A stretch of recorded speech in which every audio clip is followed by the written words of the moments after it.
And what do you know? It's time for the next lecture. So, in the last section, we were able to handle an error occurring during our geolocation requests. But it's not necessarily appropriate for us to just put the word error right in here, yeah?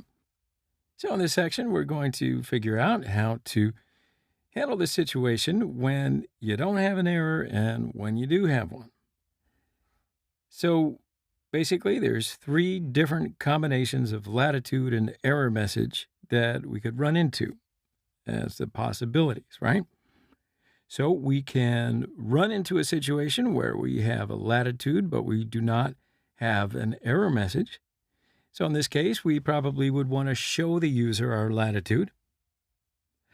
Then the second case, we might not have the latitude, but we might have an error message. So this would occur in a case that a user denied our geolocation request. So if that's the case, then we might want to show the error and not show the latitude. And then the third case is, let's say that we might not have either the latitude or the error message. So in this case, what would occur is that our app is probably waiting for the API request. So if that's the case, then we might want to show something like loading to the user. And then when the user first uses our application, it's going to take about 2 or 3 seconds for something to load up. So during that time, we probably want to tell the user that they are waiting for something. So why don't we handle all three of these different scenarios right now? So in order to conditionally return some different JSX, all we have to do is put in a simple statement into this render method. Now, this is going to be the most simple way of doing this, but we are going to refactor it into a slightly more elegant way. So I'm going to delete everything inside the render method for right now, and I'm going to put in 3 different statements.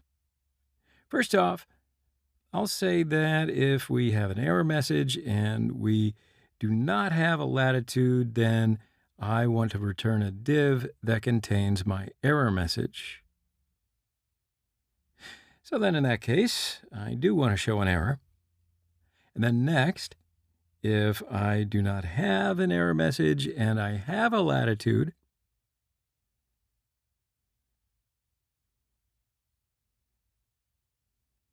then I want to return a div with the latitude.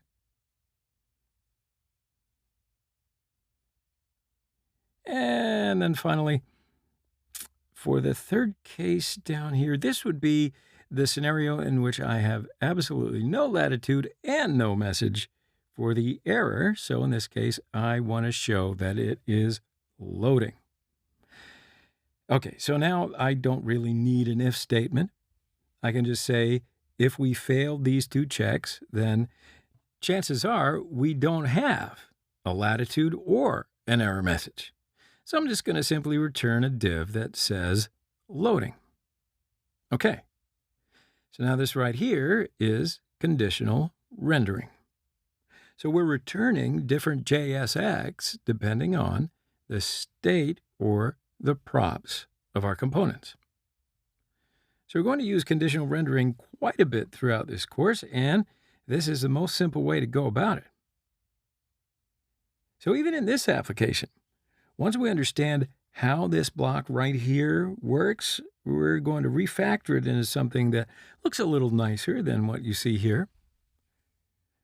So I'm going to just flip back over to my browser. And I see that I've already got my latitude on here. So let's refresh the page, and I have latitude on my screen. So now let's test out the other 2 scenarios. So I'll just reset my location by setting it to ask default and then reload the page. And then in the background here, we don't have an error message or a latitude. So we're seeing that loading text. Perfect. But if I then allow, it is going to turn into a latitude. So now I'm going to try the other case. So I'll just do another ask default. and I will refresh. Okay, so now I'm going to block it this time. And now I see the error instead. And that wraps it up. So why don't we take another break here and we'll come back for the next section.